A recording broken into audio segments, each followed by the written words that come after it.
In this video, we're going to show you to install the antenna mast base on your Ford Mustang, located on your passenger side front fender.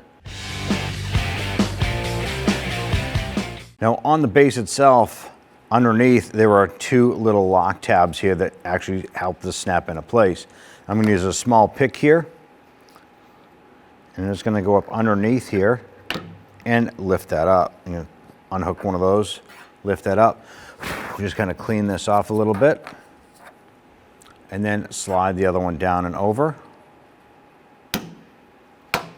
Press it down, snap it into place.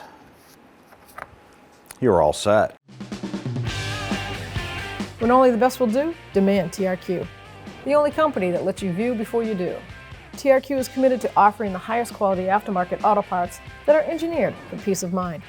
Thanks for using and viewing with TRQ.